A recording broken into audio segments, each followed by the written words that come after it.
Yes, of course, mga kababayan. Bago pa man mapanis itong topic na ito. Actually, nung isang araw ko pa ito gustong itapik, kaya lang talagang masama yung pakiramdam ko dahil sa trangkaso ko. So ngayon, hahabol na lang ako, no? Ito po ay yung tungkol sa pagbabalik bansa ng ating kababayan na si Mary Jane Veloso. Alam nyo, siyempre nasubaybayan natin itong istorya na ito ni Mary Jane Veloso, no? Grabe, my God! Alam nyo ang istorya nitong buhay ni Mary Jane Veloso, dapat po itong isa pelikula eh. 'Di ba? Story material eh. Sana nga po mayroong producer. Alam mo, kung ako lang nagpo-produce ng pelikula, isa sa pelikula ko ang buhay ni Mary Jane eh. Pero pag may makaisip po panawagan ko sa mga film producers, siguro ko naman may nakakaisip na sa inyo dyan na gawing isa pelikula ang buhay ni Mary Jane Veloso. At sana naman, wag nyo naman po siyang, wag nyo siyang tawag dito, wag nyong, nawala sa utak ko, wag nyong tawaran. Bayaran nyo ng husto, ng tama, makatulong man lang sa pagbabagong buhay ni Mary Jane Veloso, no? Ng kanyang pamilya. I mean to say, di ba, ang istorya ng buhay ng isang tao binibili yan eh. Sag naman presyohan nyo ng maayos dahil maganda ang istorya ni Mary Jane Veloso. Okay? Now, natutuwa po tayo, natutuwa ang buong bansa na sa wakas, nakauwi na itong si Mary Jane dito sa bansa natin at sa pamilya niya. Nakakaawa naman po biruin mo, nung bago lang na nangyari ito, siyempre nakikita natin yung litrato ni Mary Jane. Talagang batang-bata pa siya nun eh. Kaya kung tawagin ko nga siya dun sa isang vlog ko bata. Kasi ang nakasanayan ko na itsura niya, yung picture niya nung mga unang lumabas, yung batang-bata pa siya nun eh. Nagulat ako nitong pag-uwi na niya, ibang-iba na yung itsura niya, talagang tumanda na. Imagine nga naman kasi 14 years.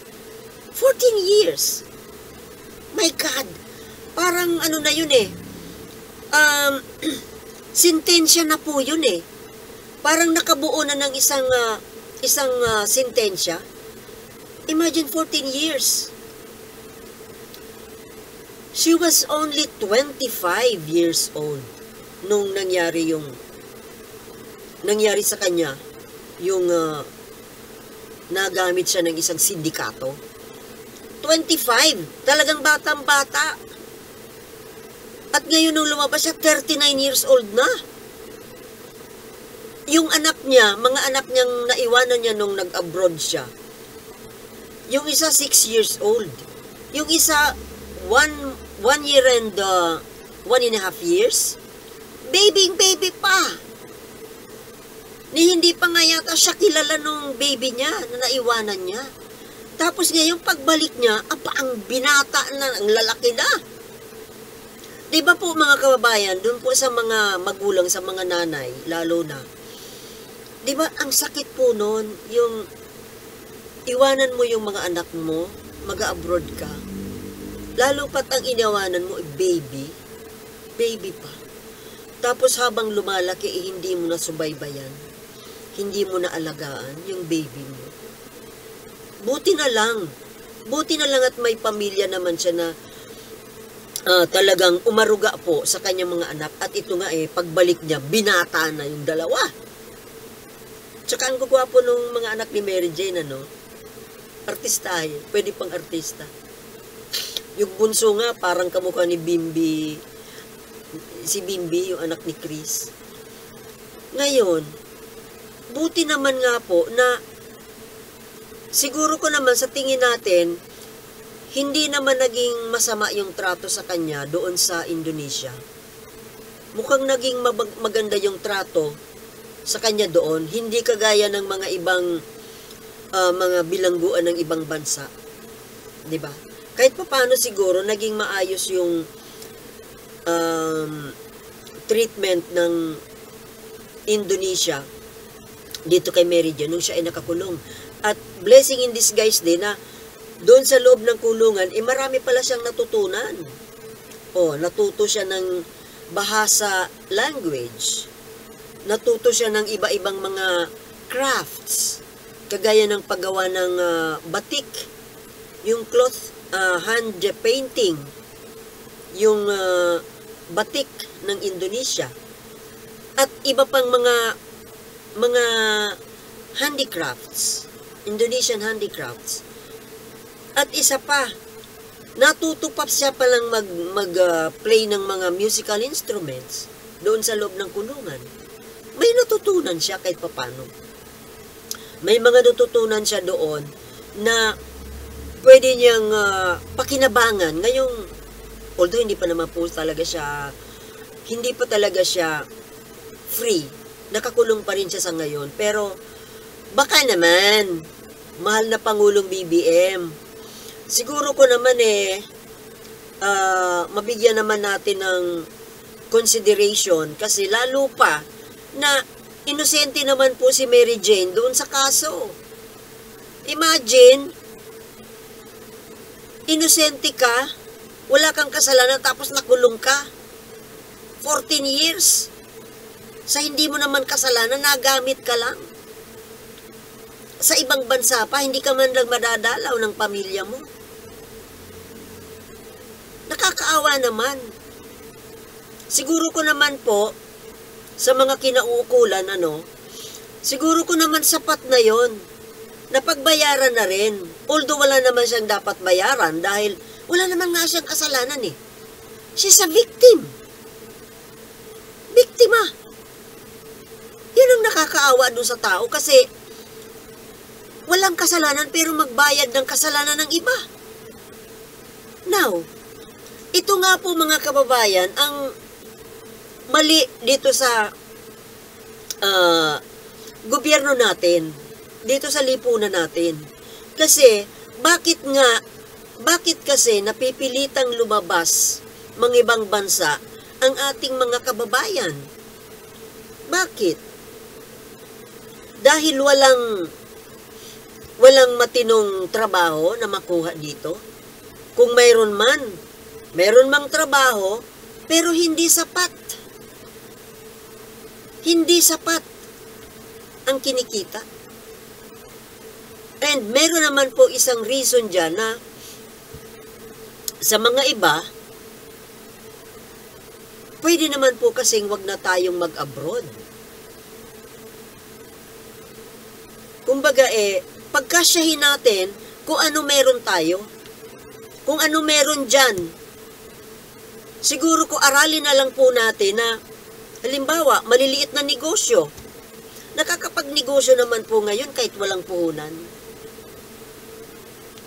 Dito nga sa amin nakakapagnegosyo ang mga taga rito sa amin. Wala gaanong nag-abroad po dito sa amin, dito sa lugar namin. Siguro nga dito sa barangay namin baka 1-2 lang ang nag-abroad. Kasi ang mga tao dito may mga diskarte kung paano kumita. At yung mga nagninegosyo dito, halos karamihan po dito nakakapagnegosyo na ang puhunan ay utang. Sino nagpapautang?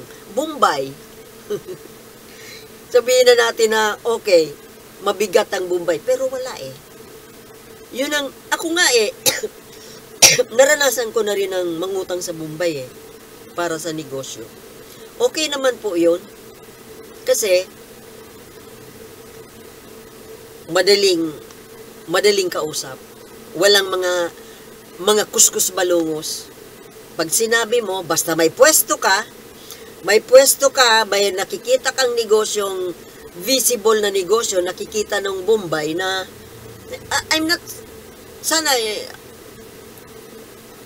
it sounds like I'm promoting the Bombay. Pero, let's be practical. Yun ang totoo Yan ang totoo dito sa lugar namin. Nagkakanegosyo dito yung mga tao dahil sa financed by the Bombay, powered by the Bombay. At kinakaya naman nila Araw-araw ang singil kasi araw-araw may kita. Mayroon naman pong mga nagpapautang na mga financing institutions na sa mga barabarangay, pang maliliit na business, mga small business. Kahit na yung Catholic Church, meron yung Social Action Center, nagpapautang yan sila. Pang maliit ang, so you have a choice. Marami dyan. Maraming mga nagfi-finance, mga 5,000, 10,000, 20,000, depende sa kakayahan mo ng iyong negosyo. Basta mayroon kang nakikitang negosyo, may magpapautang sa'yo. Kaya kumbaga, hindi na po katwiran yung walang puhunan eh. Mayroon kasing namumuhunan. Yan, nangangati na naman ng mayroong nagpo-provide ng puhunan. Basta ang sikreto lang po dyan, talagang yung inutang, talagang gagamitin sa negosyo nang sa ganon, mayroong pambayad ng interes at mayroong pambayad ng principal. May mga nangungutang kasi na ibibili ng bigas, itutuition, saan ka kukuha ng pambayad? Kung mangungutang po, kailangan gagamitin sa negosyo. Maliit man na negosyo, lalaki na rin yan. Yun po ang kalakaran dito sa amin at nabubuhay dito ang tao.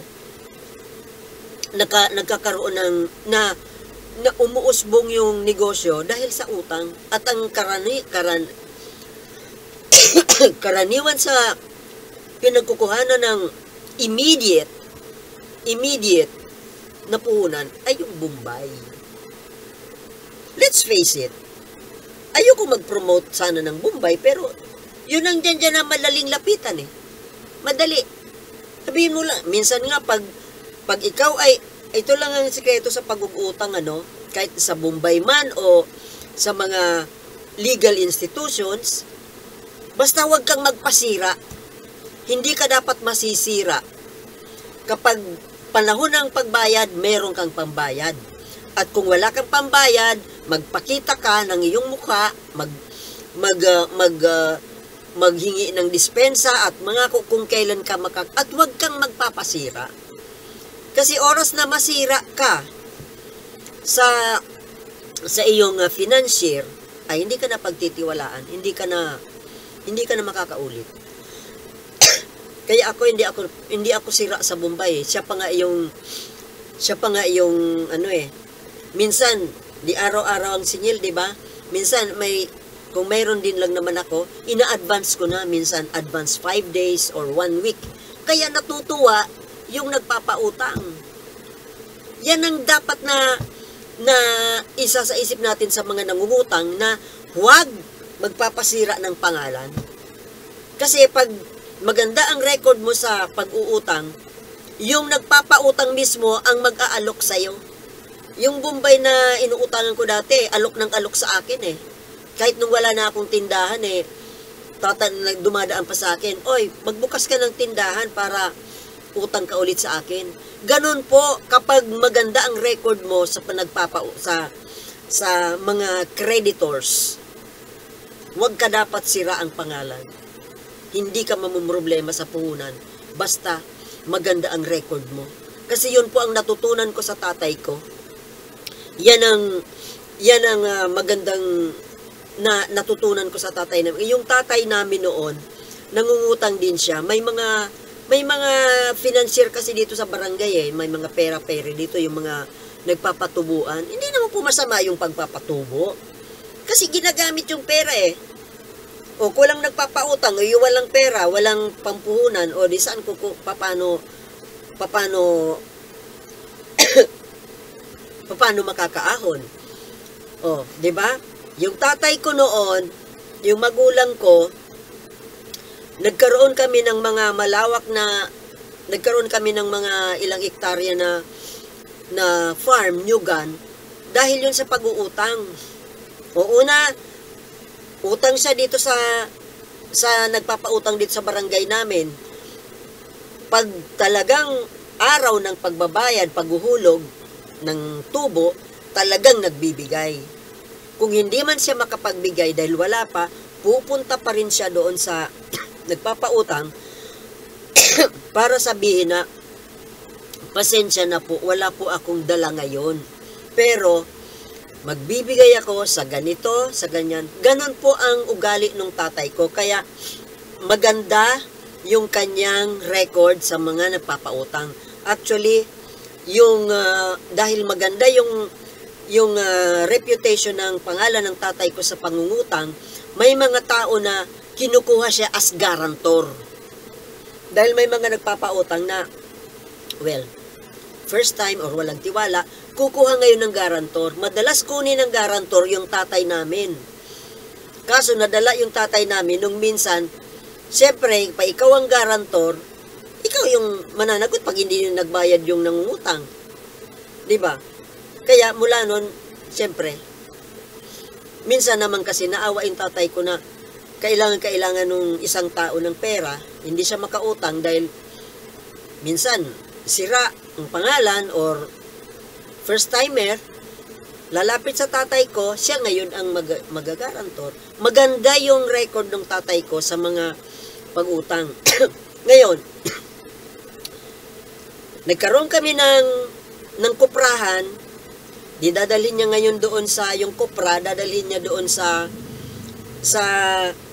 Chinese. Ang Chinese po, magandang kanegosyo, magandang business transaction ang Chinese. Kaya magaling siya sa negosyo eh. So, yung kuprahan, iisa lang na kuprahan, na komprador, yung pinagdadalhan ng tatay ko hanggang sa nakilala siya. Doon siya lagi. Yun ang style ng tatay ko eh. Doon siya lagi, suki, magdadala ng kanyang kopra. Nakautang siya ngayon doon.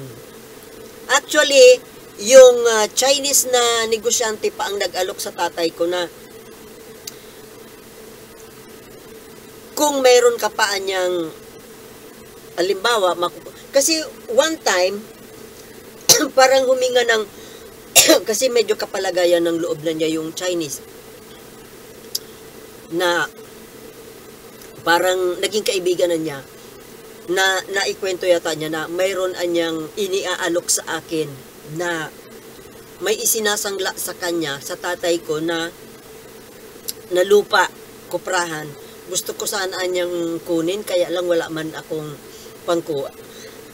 Ngayon, dahil nakwento yun nung papa ko sa Chinese, inalok siya ngayon ng Chinese na pinahiram siya ng pera na pangkuha doon sa isang pirasong lupa. Ay, Diyos ko, sorry. Na isinasangla sa kanya. Bastaan niya, dito ka sa akin lagi magdadala ng iyong produkto na kopra. Siyempre naman niya. So, ganun po nag-umpisa yung kung bakit nagkaroon kami ng maraming lupa. So, doon, suki. Hanggang sa mayroon namang inialok na lupa sa tatay ko, kulang siya ng pambili, wala sa pambili, doon kami kumukuha sa Chinese. Ganun po ang style ng Chinese. Na kapag kilala ka, maayos kang kausap, tutulungan ka. Kaya nagkaroon kami ng mga kuprahan, mga lupa, dahil doon. So, doon kami lagi nagdadala. Tulong din yun doon sa Chinese na negosyante. So, di ba, give and take. So, doon po yun po ang ibig ko sabihin na kami, yung magulang ko, hindi naman nag-abroad. Pero, nakapagpundar. Ibig sabihin, nandito tayo sa Pilipinas, pwede po tayo ditong mabuhay, pwede tayong magnegosyo, mayroong mga nauutangan. Basta maganda ang ating ugali sa pagbabayad. Yan ang turo sa amin ng papa namin eh. Wag na wag kayong magpapasira pagdating sa pera. Wag na wag kayong magpapasira ng pangalan, lalo na sa mga nagpapautang. Kaya, isinishare ko po sa inyo, Kasi hindi na po natin kailangang mag-abroad. Dahil nga po dito sa mga nangyayari sa ilan sa atin, may mga kababayan tayo na, kasi swertehan naman po eh, may mga sinuswerte, may mga kababayan tayo na nakakatagpo ng mga among mababait, mayroon naman pong minamalas, so, parang sugal eh. So, hanggat maaari, huwag na lang po tayong sumugal. Kung isusugal natin ang buhay natin na mag-abroad tayo, kagaya nga po dyan na nangyari kay, kay Mary Jane Veloso, nangyari kay Sara Balabagan, at sa iba-iba pa pong mga kababayan natin na nakaranas ng hindi magaganda sa pag-abroad. Although mayroon namang mga sinuwerte, yun nga po, sugal eh. Depende. So, ang ibig ko sabihin, siguro ko, bago tayo makaisip na lumabas ng bansa, tingnan na muna lang po natin ang ating kapaligiran. Ang ating paligid, kung tayo ay nasa probinsya, ano ba ang magagawa nating hanap buhay sa probinsya? Kami noong araw, kagaya ng kwento ko, wala kaming sulamente, ang lupa namin ay yung minana ng papa ko, ng magulang namin, sa magulang nila, na maliit lang naman kasi 'di ba ang pamilya noon maraming magkakapatid, so maraming maghahati. Ngayon, yung yung namana mo kung hindi sapat, di ba magpundar ka ng sarili mo. Lalo noong araw malawak pa ang mga lupain dito. Kung wala ka mang sariling, ikaw kung nasa probinsya ka, wala ka man sariling lupa, yung may mga lupa, makiano ka, ganun po ang gawa dito sa amin. Marami dito ang walang sariling lupa. Ang ginagawa nila para sila ay makapagtanim,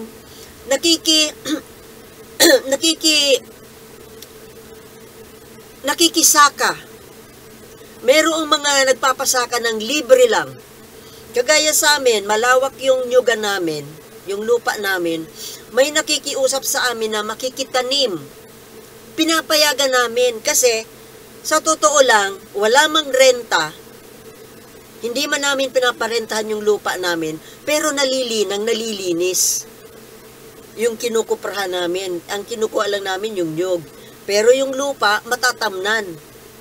Tamnan ng kasaba, ng kamote, ng pechay, ng kamatis. Sa lawak ng lupa namin, hindi naman namin kayang tamnan lahat yon. 1 hektarya lang ang kaya naming tamnan. So, the rest, ipinapahiram namin sa ibang magsasaka na walang sariling lupa. Libreng sakahin, hindi pinaparenta. Kasi actually, ang contribution nung nanghiram ng nakikisaka, nililinis na niya yung malinis yung lupa namin. Malinis yung pagtatapakan namin kapag kami ay nagkukupra. At yung mga abono ng halaman, siyempre nadadamay yung mga nyog. Yung mga prutas na nandoon, damay. At nadidig, nakukultivate yung lupa. So nagkukontribute din yun doon sa production ng nyog namin. Ganon lang po yun. Wala man po tayong sariling lupa, pwede tayong manghiram ng lupa sa may lupa. O kung hindi na sa inyo uso sa lugar ninyo yung nagpapahiram ng lupa, di renta. Mabubuhay po tayo dito sa Pilipinas. Mayroon tayong lupa dito. Mayroon tayong lupain. Ang lupain ng Pilipinas ay mataba. We have a very fertile land. Hindi kagaya ng ibang bansa na hindi fertile. Tayo po ay blessed po ang Pilipinas ng fertile soil. So kung magutom man po tayo, wala tayong kinakain, kasalanan na po natin yun. Kasi baka tamad tayong magtanim. Dito kahit hindi mo itanim, itapon mo lang ang buto ng kung ano man, nabubuhay Kalabasa, nabubuhay dyan sa basurahan, Hindi ka magugutom, masipag ka lang magtanim. So, ang ibig ko pong sabihin, bakit ko sinasabi ito? Dahil sa mga nangyayari po sa ating mga kababayan na napapahamak dahil sa pangingibang bansa. Tingnan muna po natin ang ating paligid. kung mayroon lang naman tayo dyan na makakadiskarte po tayo dito. Mabubuhay tayo dito sa ating bansa. Huwag lang masyadong mapaghanap yung mga ibang membro ng ating pamilya. Minsan po kasi yung pag-abroad, minsan dahil sa paghahangad na rin. Paghahangad ng magkaroon ng magandang bahay, makapagpatapos ng natural. Gusto natin pag-aralin yung mga anak natin. Pero hindi naman po pag-abroad lang ang solusyon. Yung mga anak natin, mapatapos natin ang high school, libre naman yung high school, di ba? Kami noon, ako noon, pumapasok ako sa school, walang kabaon-baon. Naglalakad ako. Lakad ilang kilometro, mga 5 kilometers. Araw-araw. Kinaya ko. Minsan kasi ngayon, ang mga kabataan masyado nang spoiled. May mga bata dyan na ayaw pumasok pag walang baon. Diba? Mahirap. Minsan, pag naghahangad tayo ng labis, kaya tayo nag-abroad, napapahamak. Yung mga anak natin, pag-aralin na lang natin sa public school. Sa malapit na, sa mga eskwelahan na kayang lakarin. Minsan ang mga magulang, karamihan sa mga magulang ngayon masyado nang ini-spoil yung mga anak eh. Kahit hindi kaya, pipilitin.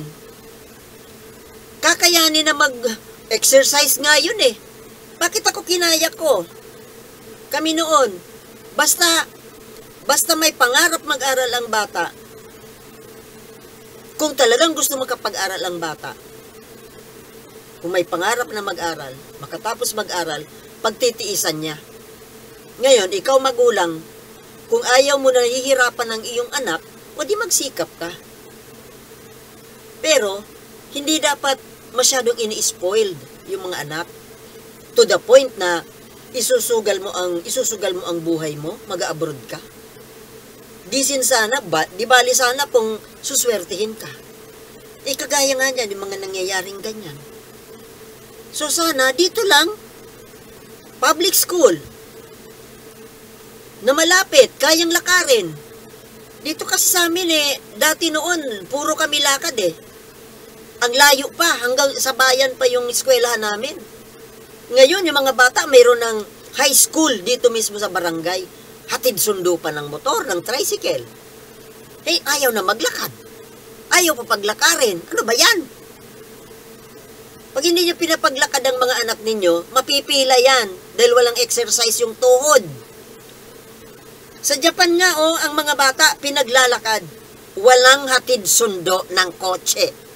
Kahit may mga kotse ang magulang. Talagang tinitrain doon sa Japan, kasi may mga kapatid akong nandun may mga pamilya doon. Ang kultura ng Japan, yung mga bata pinaglalakad mag-isa. Walking distance from the house. Walang hatid-hatid. Kayang magtumawid sa kalsada. Mag-isa. Well, disiplinado naman kasi doon. So, bakit hindi natin gayahin? Ang ibig ko sabihin, hindi natin kailangang lumabas ng bansa para kumita ng pera. May pera dito sa Pilipinas. Hahanapin natin. Hahanapin mo, bubungkalin mo. Paano pala ko? Bakit noong araw? Noong araw, walang nag-abroad noong araw? Nabuhay kami dito. Diba? Yun ang ibig ko sabihin. Bakit kasi nag-abroad yung ibang kababayan natin? Bakit? Kayong sumagot doon sa mga nagbabalak at nag-a-abroad. Hindi masamang mag-abroad. Malakas ang kita, malakas ang kita sa abroad. Yun nga lang, sugal. Swertihan po. Swerte mo kung ang napuntahan mo ay maganda. Kung ang napuntahan mo na amo ay mabait, mabuting tao. Paano kung hindi? Paano kung nag-abroad ka at hindi ka na nakabalik ng buhay? Yun ang ibig nating sabihin. Mabubuhay tayo dito sa Pilipinas. Hindi naman sa medyo ano nga lang, wala tayong tatanggaping dolyar. Simple lang. Simpleng pangarap, simpleng buhay. Maabot din ang pangarap na yan. 'Di ba? May grasya, may blessings dito sa loob ng bansa natin. Kailangan lang nating hanapin. Nandiyan lang yan, hindi lang natin nakikita. Nandiyan lang yan. Just like us. Nabuhay kami. Nagumpisa kami sa wala. Diskarte lang yan. 'Di ba? Diskarte. At wag po nating sanayin ang mga anak natin na humahawak ng pera at wag natin masyadong ini-spoiled. Yun lang yun. 'Di ba? Sana naman po wag nyong ikapikon yung mga sinabi ko. Okay? Mahalin po natin ang ating bayan dahil ito lamang po ang nag-iisa nating tahanan. And I am happy for Mary Jane Veloso and her family. Okay? And let's hope na sana nga po ay mabigyan siya ng clemency dahil sobra sa sapat na po ang kanyang dinanas, ang 14 years na pagkakakulong sa wala namang kasalanan. Diba? Okay? So, God bless everybody. Peace.